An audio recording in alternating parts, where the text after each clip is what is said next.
Hello and welcome to another episode of the Portrait Profit Show. My name is Jim Landers, and I'm so glad that you're here with me today. Man, I don't know what area of the world you're watching from, but I'm in San Antonio, Texas, and it is cold outside for San Antonio, where it doesn't normally get very cold. So, for those of you who are here today because of the weather, thank you for being here. And I hope you stay warm here in San Antonio or wherever you are. And again, my name is Jim Landers, and my mission is to help portrait photographers make a great income doing what they love. Each week on the Portrait Profit Show, you get tips and systems on the business side of photography designed to help you gain a mastery over marketing and sales, reducing the struggles that most photographers face so you can get what you deserve. You're in the right place. Welcome to the Portrait Profit Show. The Portrait Profit Show is brought to you by Digital Pro Lab and Landers Photography School. For Digital Pro Lab, I'll bring that up, make that a different, there we go. Uh, Digital Pro Lab is a fantastic lab. And as you'll learn in today's message, I definitely believe in printing. And I believe, of course, in working with people who are really good at what they do that make you look like a hero. And the team that Amanda and Ray have put together at Digital Pro Lab is a team that you're going to be proud of. They're going to be proud of you, and they're going to make you look like a hero.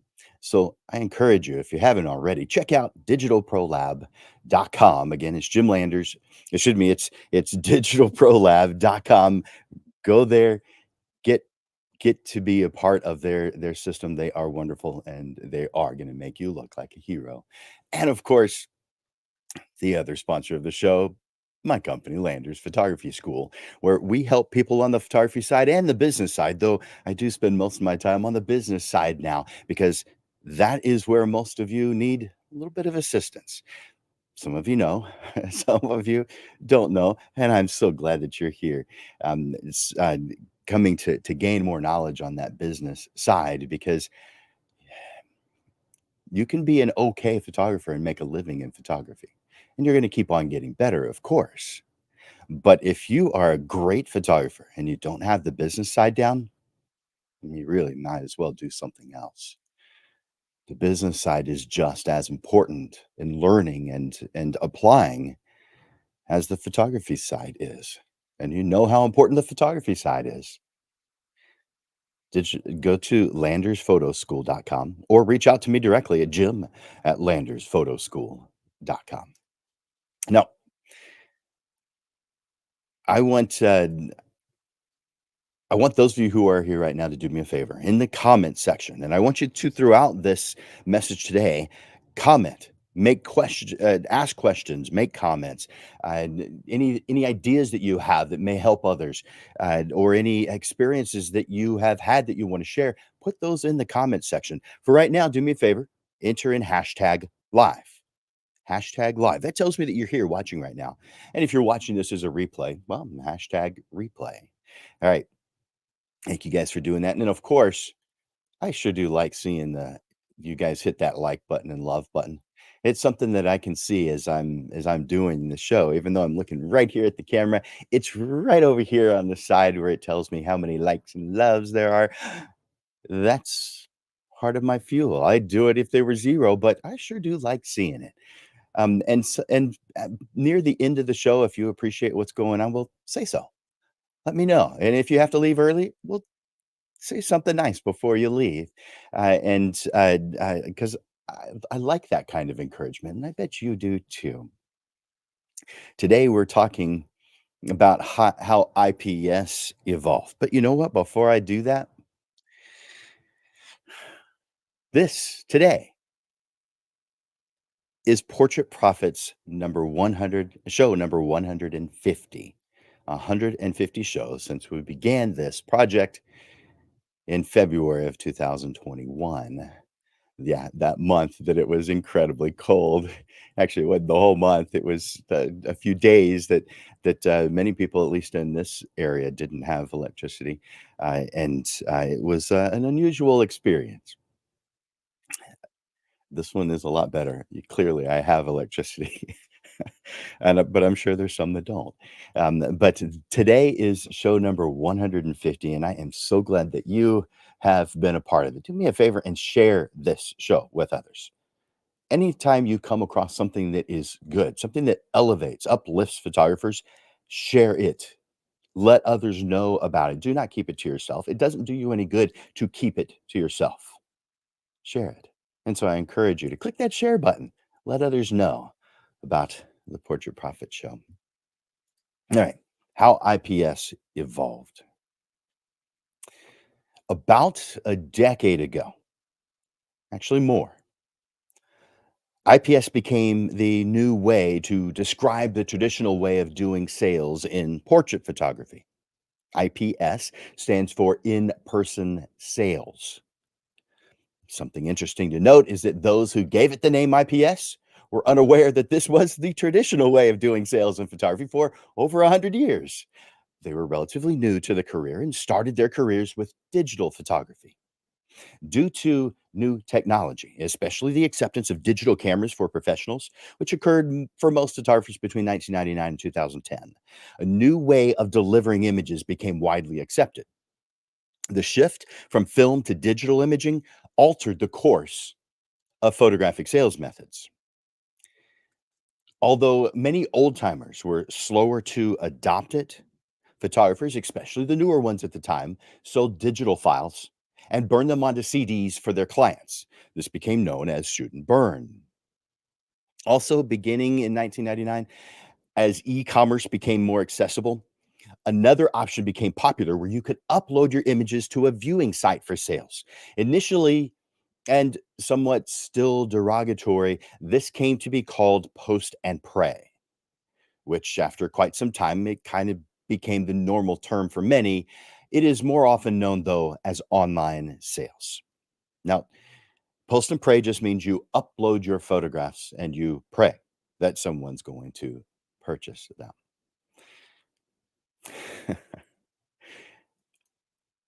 The pre digital era, let's talk about the roots of in person sales.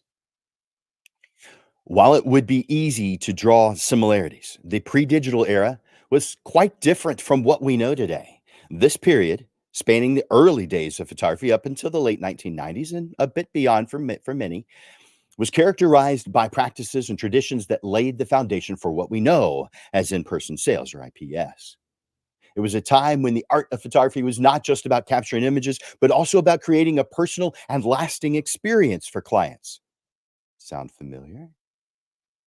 I'm going to share some photography history with you because it helps you to appreciate the resurgence of IPS in the digital age, as it underscores the enduring value of personal interaction and tangible art in portrait photography. So let's talk about the dawn of portrait photography as a business.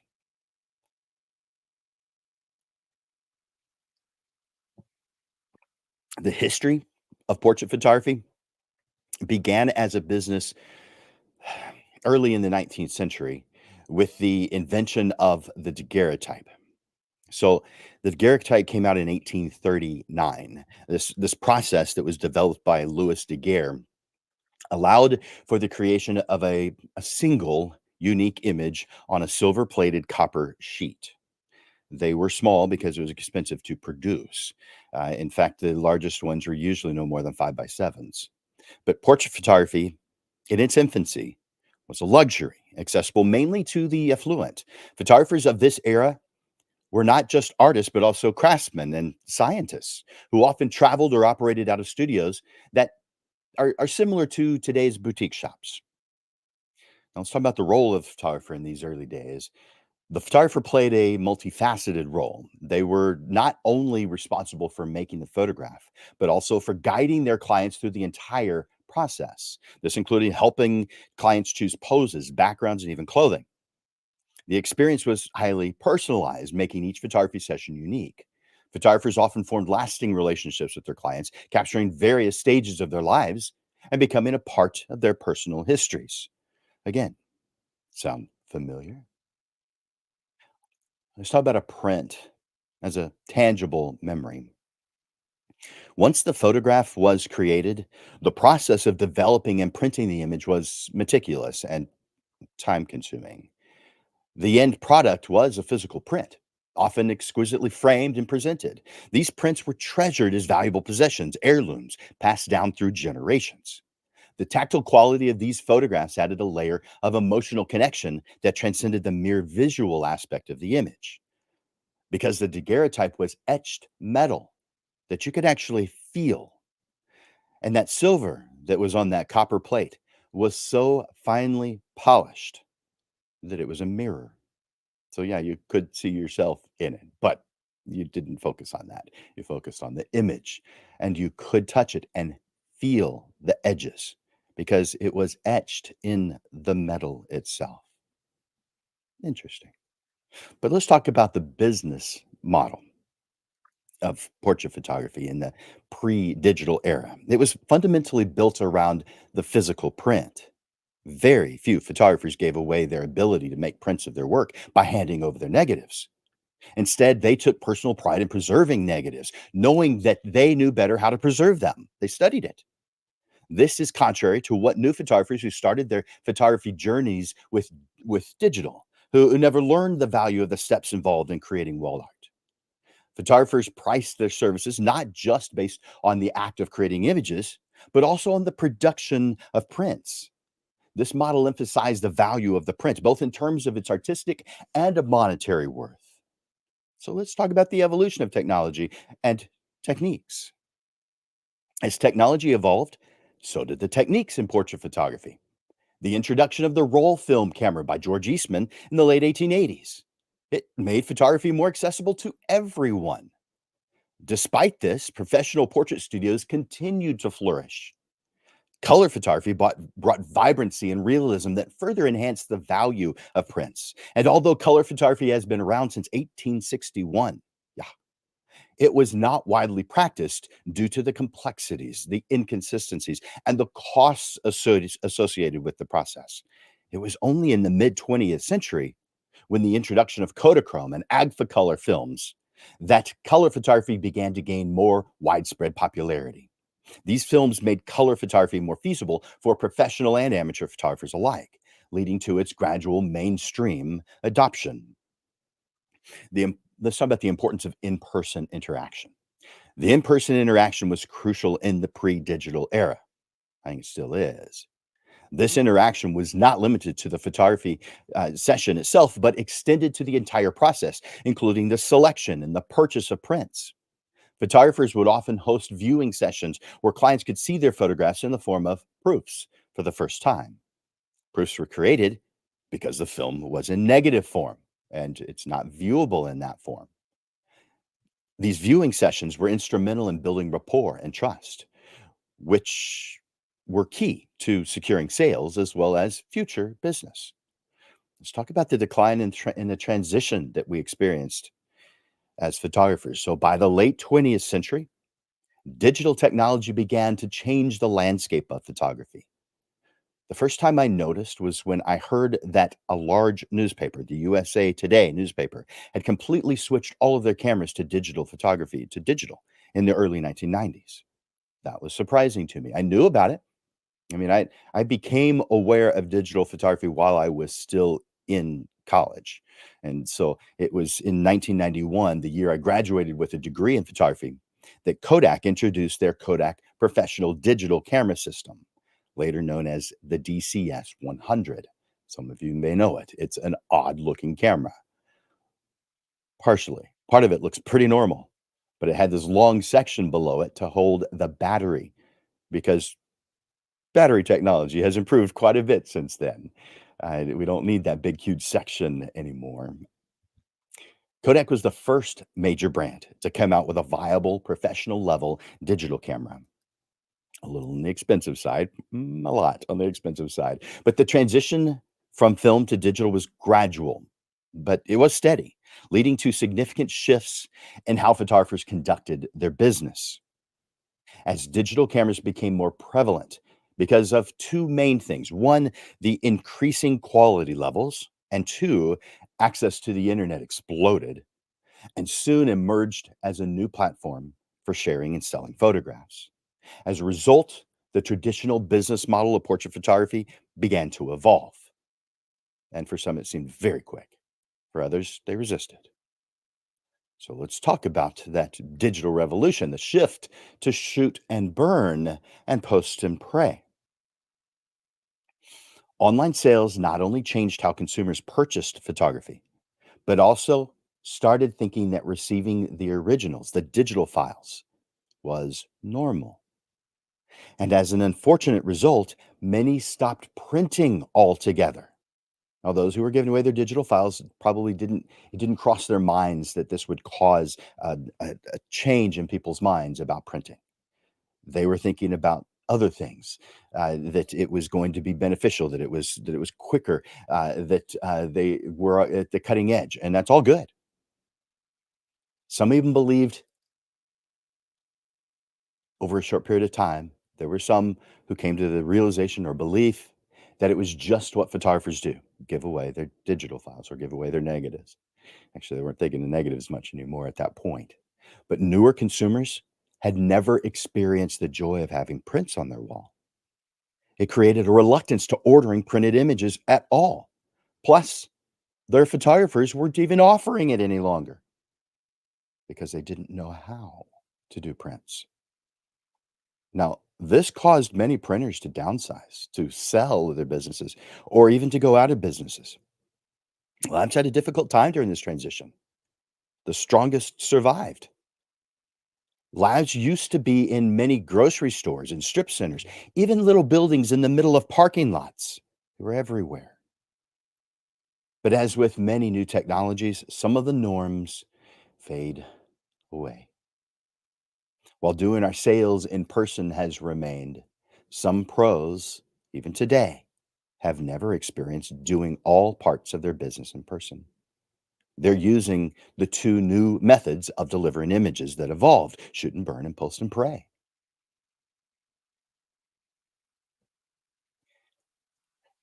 Let's talk about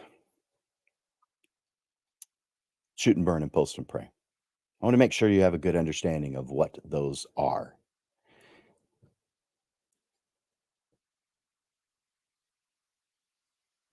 So, shoot and burn.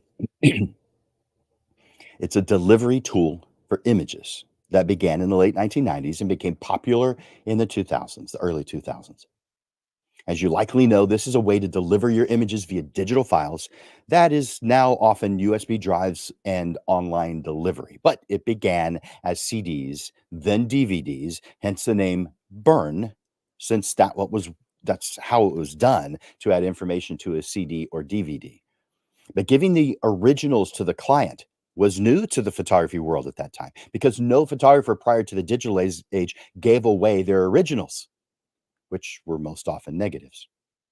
It wasn't because clients didn't know what to do with negatives. Everyone knew what to do with negatives. It was very easy to have prints made. Again, labs were everywhere. Nope. It was because photographers believed in quality and artistic control throughout the entire creative and business process. They didn't give work for their clients to do. They did all the work because they had that level of integrity. It is important to note that digital photography or digital delivery offered convenience, immediacy, and flexibility for both photographers and clients. So let's say you're an event photographer, a wedding photographer, about a headshot photographer, a model photographer. Shoot and burn may very well be the appropriate tool to use, but it isn't for many portrait photographers, which is who this message is written for. Not all portrait photographers consider themselves artists, but those who do may think about shoot and burn in this way. Would any artist of any other medium sell incomplete work where there is still more work to be done? With a digital file and a portrait photographer, A family portrait winds up on the wall. So therefore, there's more work to do when you give them digital files. Why I don't. As an example, does a sculptor say, "Well, the client knows how to use a hammer and a chisel, so I'll sell it to him now. Save me some time." No, sculptor would never say anything like that. Does an artist who paints on canvas say, they know how to use a paintbrush. They can finish it." No. So why do portrait photographers think that they can get away with this choice? Not even non-artists like plumbers would ever do that to their clients. Can you imagine a plumber coming into your home to install a sink and not finishing the work because they know you know how to turn a collar or bolt to tighten it? Just because someone knows how to do something is no excuse to not finish your work. If you consider yourself a professional portrait artist, then you should know how to finish your work. At the very least, how to work with a lab. Not only is the shoot and burn model incomplete for clients, but it also has a negative impact on your sales average. Aren't you in business? Paying attention to your sales average is one of the many things that you've got to track. There is profit in selling your prints. There's profit in framing and installation. Let's address those closed minded among us who may say, "You're just after the profit." First, there is nothing wrong with making a profit, and everything wrong with a business that does not seek it. Second, if you're serving your client with integrity, the kind of client you want to work with is more than happy to pay you to get the work done. Do you really think that it will save them time, effort, and money to not have you, the artist, the pro, the expert, complete the work? How much more time and effort, headache, stress will the client invest to have an image printed, then take it to a framer, then learn how to install it properly on the wall? This isn't what they do every day. These are things photographers do. So you're adding to the stress of their lives if you don't complete the work. We provide a service. When you hire a service, is it because you're looking for more work to do? When you hire a roofer, do you expect to use a hammer and nails? You know how to use them. So why do roofers complete the job? Integrity. Or maybe it's because they don't want to wind up on the troubleshooter segment of the local news. Bottom line is, you don't do any of the work. It's a service. All right. Now, I want to say one more thing about shoot and burn. Many portrait photographers are finding that some clients are dropping them to hire shoot and burn photographers, less expensive photographers. I understand how that feels, but let those clients go. These are not your ideal clients. They are not going to help you get to where you want to go in life. Post and pray. I saw firsthand in the early 2000s how the post and pray business model was quickly headed towards becoming the industry norm. In January of 2000, I started working with a company that provided this service, which included a website, hosting of the images, and e commerce. And they told me that I was the first in my area to use this method. Early on, it was a novelty, and all along, it was a convenience. It wasn't long, though, before it became normal. It quickly seemed like everyone was doing it. Post and pray means that you post your images online so your clients and anyone they wanted to see the image could conveniently see them and order what they wanted, all without having to return to the photographer's studio. And by the way, this tool may have been the biggest variable that caused normalizing photographers who did not own a physical studio or office space. Prior to that, you wouldn't have been taken seriously as a photographer if you didn't have an office that clients could come to. So with this cool tool, your clients can order prints from you anytime. You might get an order overnight while you're sleeping. And that sounds great. And it is, except that you are the expert. You know which images print best and for what specific uses. You know how proportion works. And with what print sizes.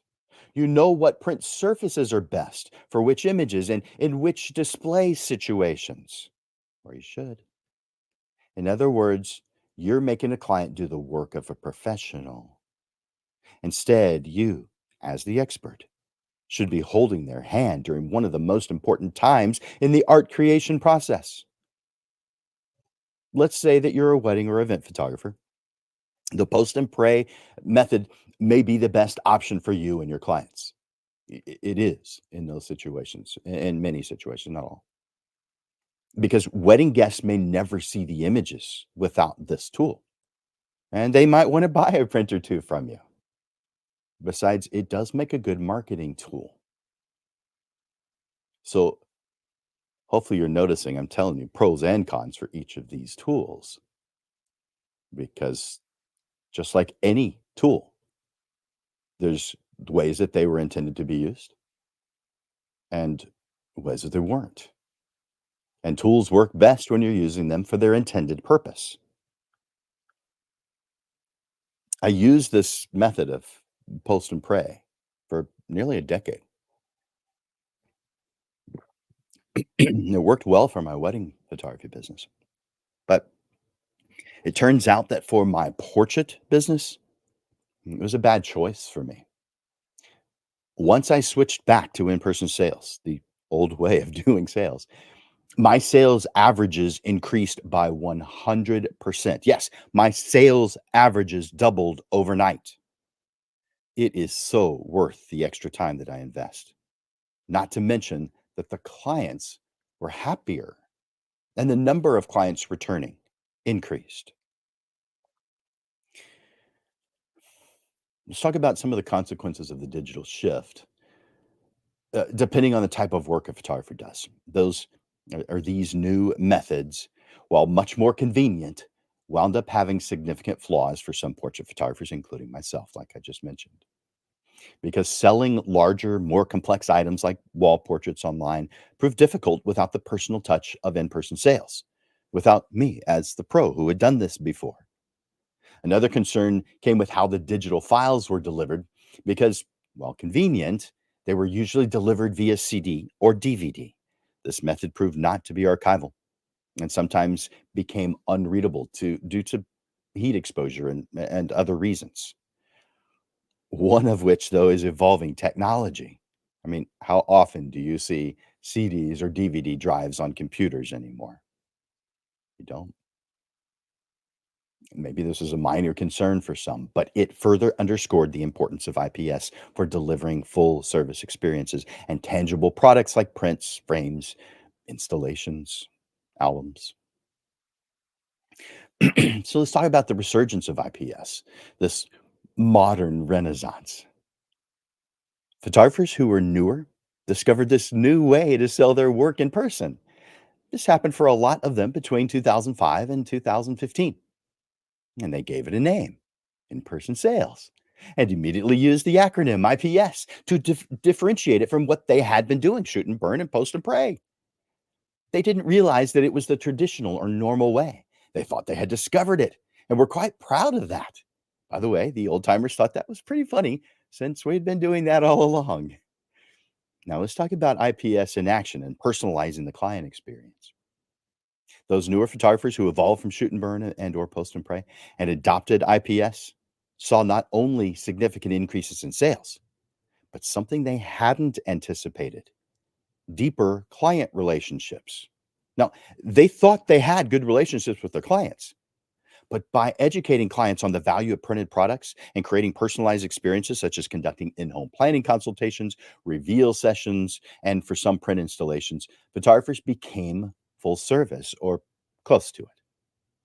In hindsight, it makes sense that all the extra time invested in the clients would expand those relationships with them. Full service means no work for the client to do. For portrait photographers, such as family portrait photographers, digital file delivery means there is more work for the client to do compared to the photographer who installs a framed print on the wall, means that the client has no more work to do. I am full service, meaning that my end result is it means no more work for them to do. Now, there are individual clients who want certain things, like framers who want to frame it themselves. Okay, I get that. IPS adds value to the client experience, not just selling a product, but in creating lasting memories. It's about providing an experience that clients are willing to invest in, which often includes higher quality, tangible products like albums and wall art. You sell what you feel is best for the type of photography you do. IPS allows photographers to complete their artistic vision by delivering finished, tangible products, thereby not only fulfilling the creative aspect of their work, but also enhancing the overall client experience. I am thirsty this afternoon. You guys enjoying this? Let me know in the comments. Man, I'm seeing a lot of likes and loves. Thank you for doing that. I appreciate that. I haven't gone over to the comments yet. Maybe I need to do that. I've just been talking because this stuff's exciting to me. Um, do some shout outs. I see Rick and Janice and let's see, Lauren and Lupe and Clarissa, Thomas Morelli. Thomas Morelli. That if you guys don't know Thomas Morelli, you need to learn who that guy is. I learned a lot of the things that I know because of him and Chuck Lewis. And I'm actually going to say something about Chuck Lewis here in just a moment because that's how much I look up to that guy. But Thomas Morelli and Chuck Lewis are partners in their photography education. So Thomas Morelli, thanks for being here. I appreciate that. Let's see. Uh, Guoco, Renee, Carmen, Carl, Pam, Robin, Michelle, another Michelle, Dave, Johnny, and a whole bunch of Facebook users and YouTube users. Man, thank you guys for being here. I appreciate that. Yeah, I agree, Clarissa. Digital Pro Lab rocks. Yep. Yeah. Thank you for commenting about that. I appreciate that, Clarissa. Oh man, let's see. Ah, good comment. Some of them are perfect for putting on the screen. Others I'm gonna wait, and others I'm not gonna put on the screen at all. Ah, good. Good use of this time. I appreciate that, Johnny. All right. You guys keep on making comments. Keep on hitting that like button and that love button. I appreciate that. We've talked about several things so far. I'm going to be moving into overcoming challenges and educating clients because when you switch to IPS, if you've never done it before, some of you will find um, a huge challenge. So we're going to address that. I mean, this is only an hour show, so I'm not going to address it with anything that's going to cause it to be much easier, but definitely aware. So let's talk about it. Nice. All right. Now, do me a favor. As I say things that make sense, that help you, let me know in the comments. It could be just as simple as yes, or that sounds great, or I appreciate it, Jim. Whatever you want to say, but take a moment, add something to the comments. And so let's talk about overcoming challenges and educating clients. There is a major concern when a photographer attempts to adopt IPS after doing shoot and burn and or post and pray because IPS is much more time consuming. Photographers have no choice but to increase their prices. That's a scary thought because most photographers are finding that the price they have now is already something that their clients are complaining about. All right. Something that I believe in is you're going to have people complain about your price or comment at the very least about your price. That's going to happen no matter what. Doesn't matter how low your price is, someone will complain. I remember when I was working for Life Touch National School Studios, that even though we had prices that started at like $12 or $10, I don't remember what the lowest price one was, people were still complaining. It doesn't matter what your price is. It doesn't matter. There will be those who complain about it. Some would say if two-thirds aren't complaining about it, maybe your price is too low. So there's that. But if you become good at sharing what it is that you do, people will understand. I mean, haven't you bought something that you would consider in the expensive category? And yet you bought it anyway because you valued it. So it's not about the money, it's about the value. You're putting yourself in front of people who value what it is that you do. It's not going to stop them from complaining. You'll still have some that do. But I don't really consider it a complaint. It's just a comment, something from their point of view. It doesn't change what I'm doing. But if they aren't willing to pay my price, then they aren't going to be an ideal client for me because they won't help me achieve my goals in life. And if you can't achieve your goals in life because of some variable, wouldn't you say you need to make changes to that variable to make sure that you can reach those goals in your life? Yeah. Photographers, if you're switching from shoot and burn, post and pray to IPS, to in person sales, by the way, I guess I should let you in on something. I actually don't like calling it IPS. I don't like calling it in person sales. I call it that because that's what the majority of photographers are calling it. It is just sales. That's all it is. It's the way that I was taught, and so giving it a new name just seems odd. Why do we need to give things that already have a name a new name? But it's not that big a deal, and it's what everybody understands. And so I'm just going to use the terminology that people hear every day. So photographers find significant frustrations, such as overcoming their clients' initial reluctance to invest in printed artwork. Changing business models takes time to learn and become comfortable with. And the extra time and investment in personalizing the experience is, well, something you may not have anticipated, but it's going to take some getting used to. Let's talk about client education and that perception shift that's going to have to occur, both in your mind and theirs. One of the challenges in adopting IPS is changing the perception of clients who are accustomed to receiving only digital files. So clearly, we have to get good at client education.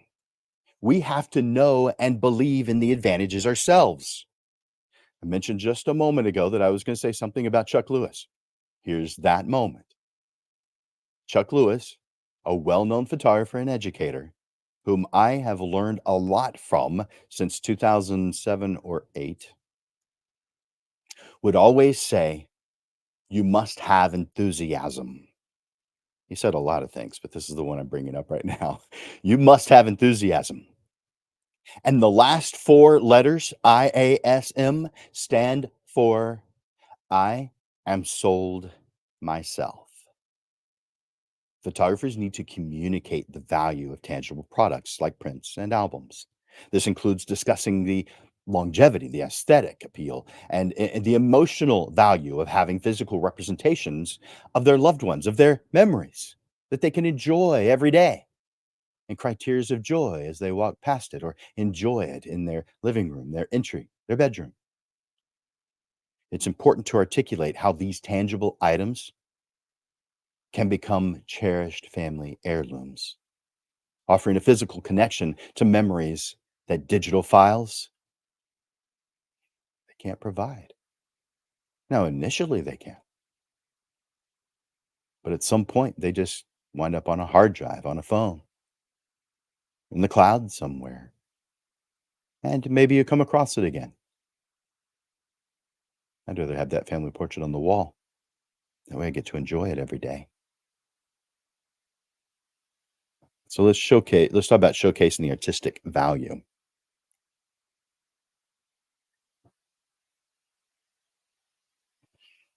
Educating clients about artistic value of finished prints and albums is what's going to help in overcoming the reluctance to invest in wall portraits.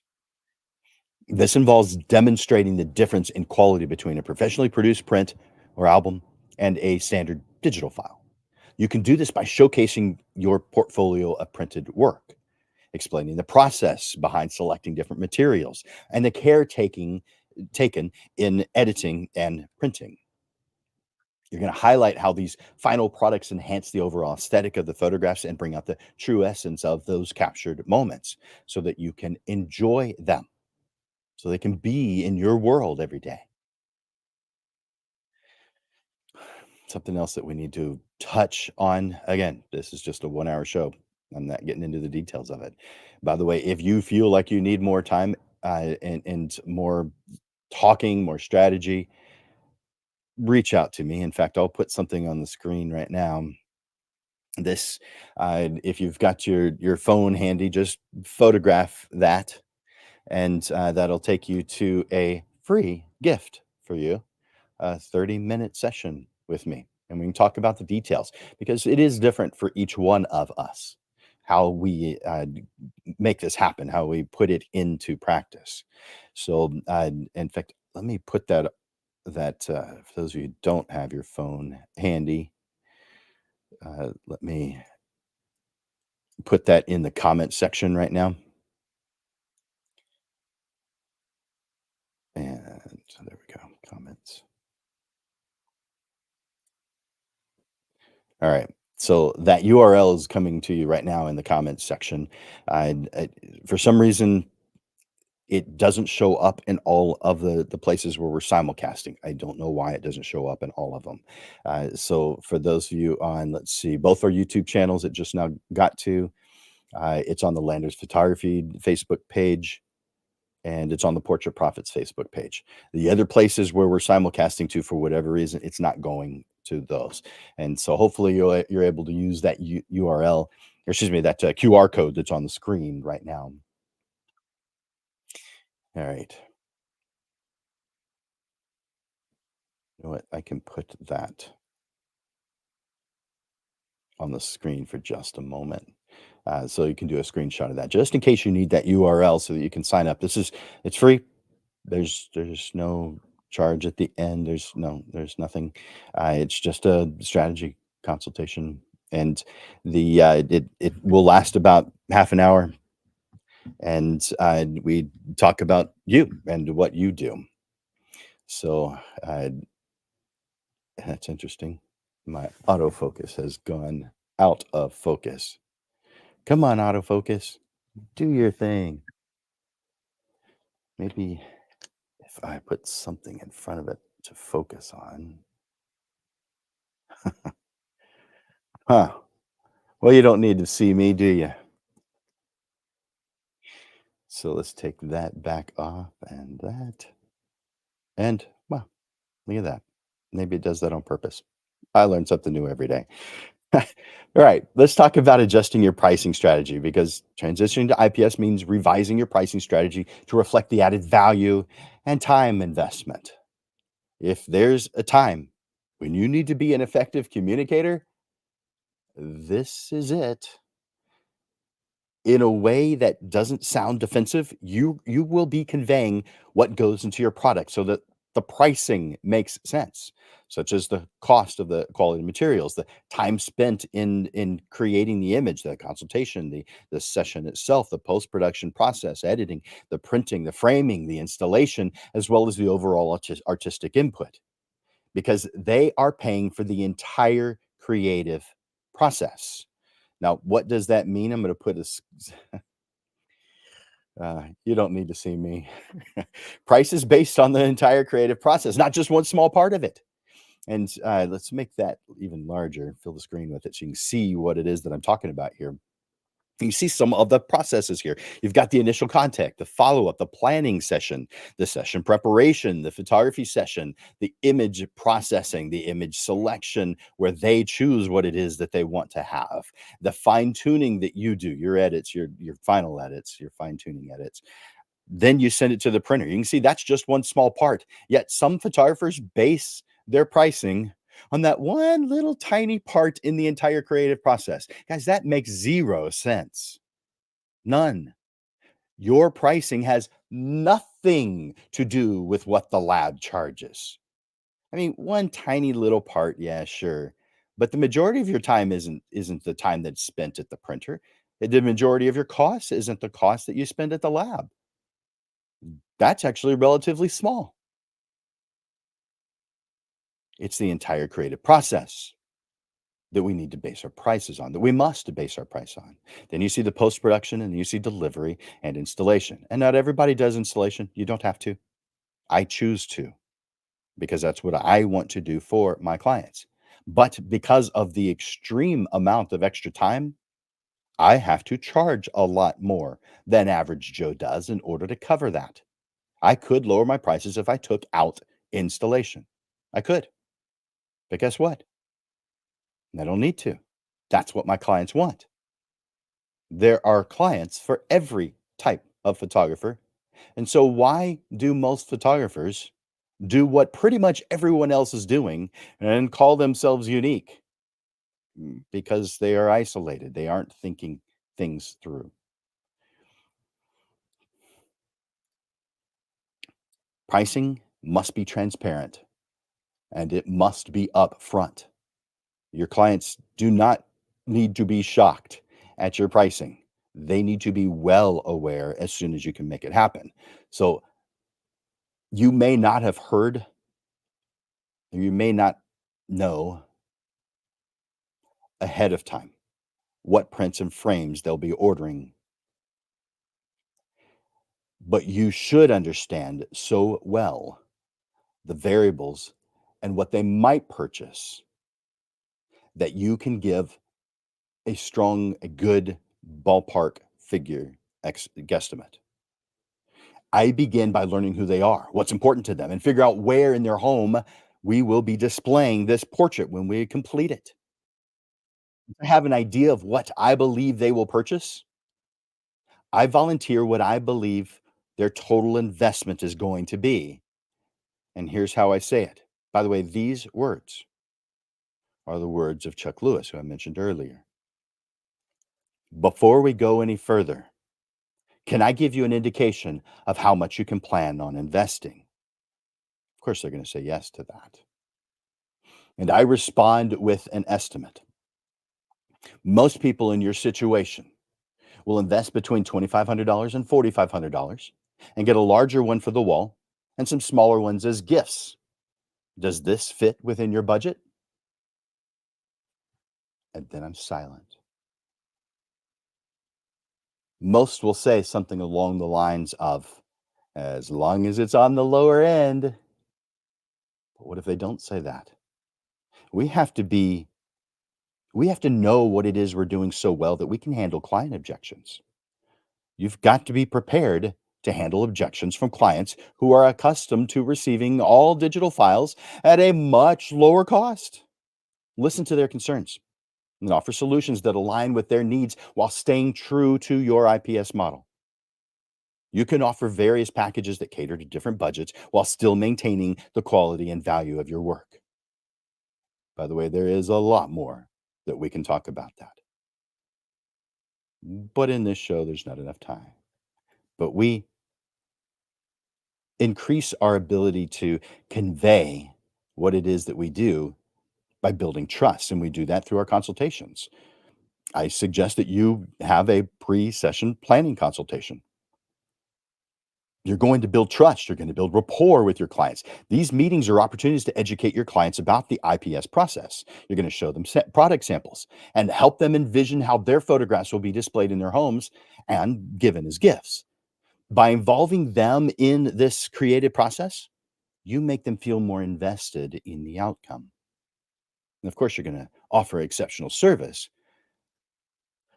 Every photographer claims to offer exceptional service, but few actually do.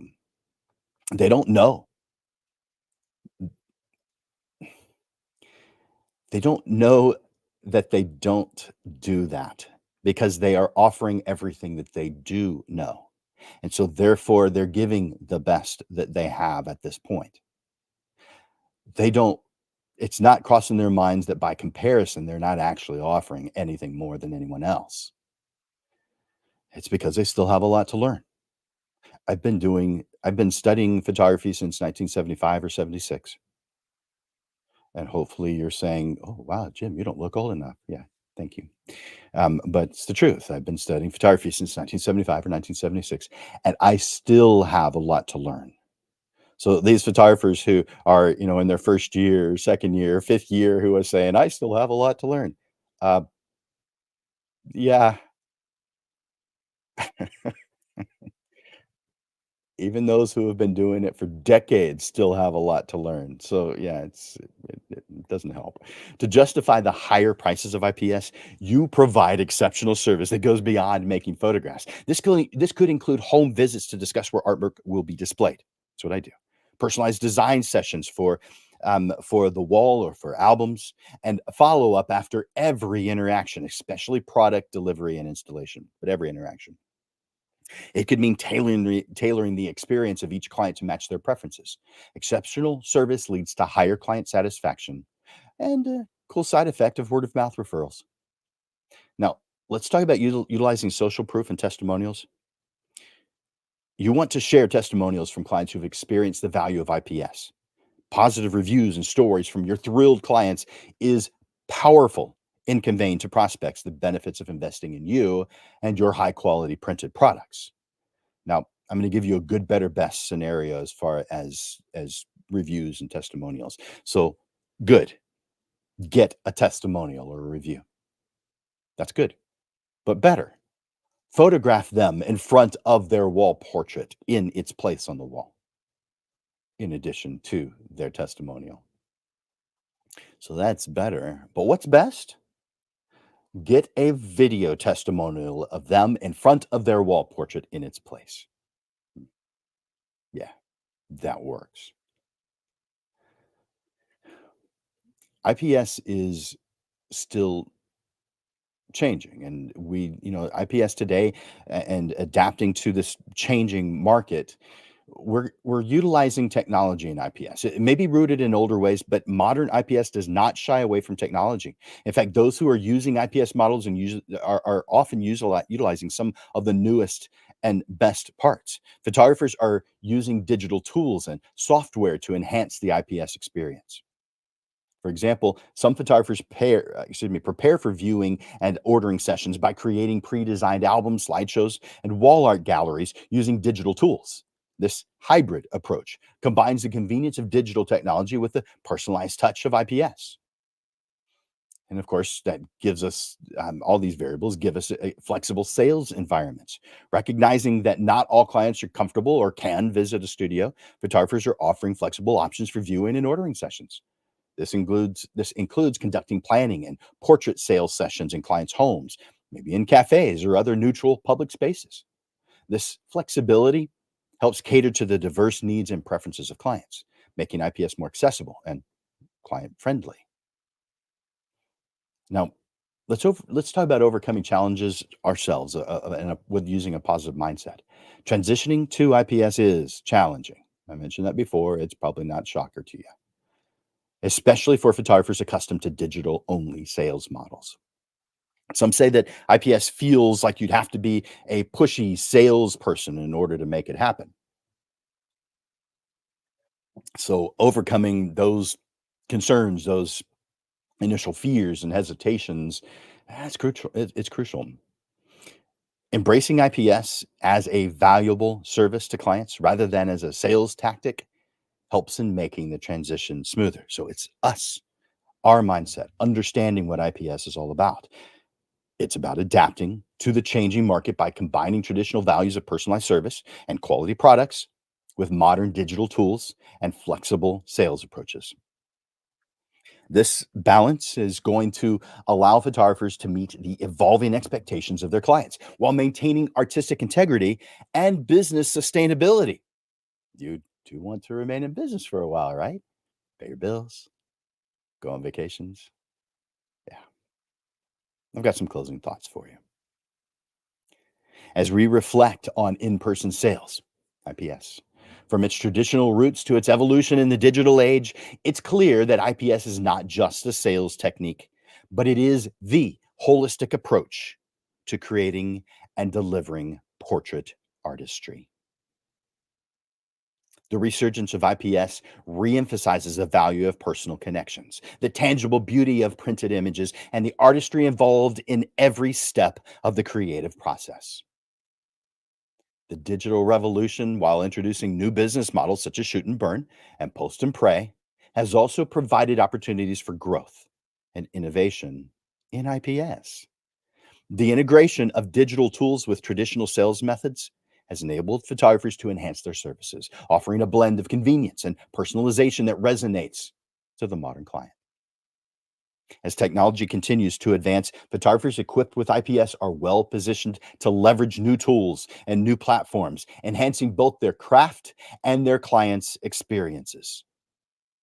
This challenges, or excuse me, the challenges of transitioning to IPS, particularly those accustomed to digital only methods, highlight the importance of adaptability and client education in the photography business. By embracing IPS, photographers not only elevate their art, but also deepen the value they provide to their clients. It's a testament to the power of photography to capture moments, evoke emotions, and create lasting memories. Embracing IPS is not merely a return to traditional methods. It's about adapting these time honored practices to the demands and expectations of today's clients. It involves understanding the unique value that physical prints and personalized services brings to a world increasingly accustomed to digital immediacy.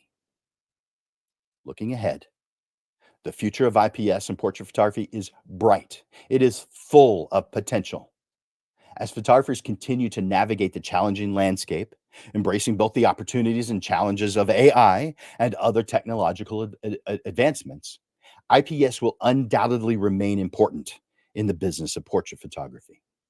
It stands as a reminder of the timeless value of personal touch, craftsmanship, and the unique joy that comes from seeing one's own memories beautifully preserved in print. It's a reminder of the power of physical art in an age dominated by digital media.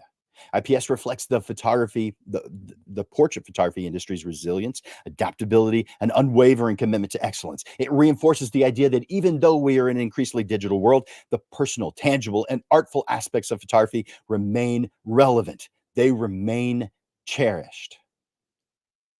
For photographers and clients alike, IPS offers not just a business model, but an experience, a vibrant celebration of memories, inviting us all to embrace its enriching experience with anticipation and confidence.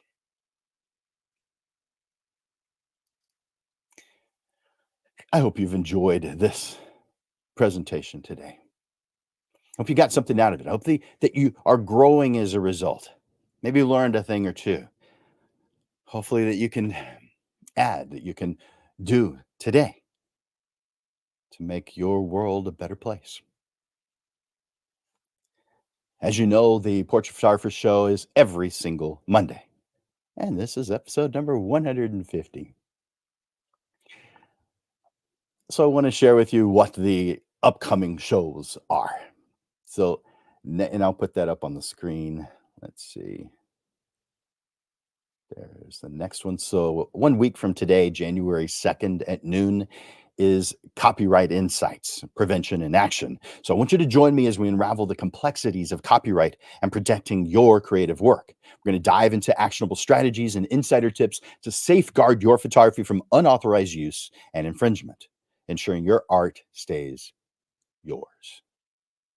And then on January 29th at noon, we're going to do Start at the Beginning. Professional portrait photography, now more than ever, presents a remarkable opportunity for professional fulfillment and financial freedom.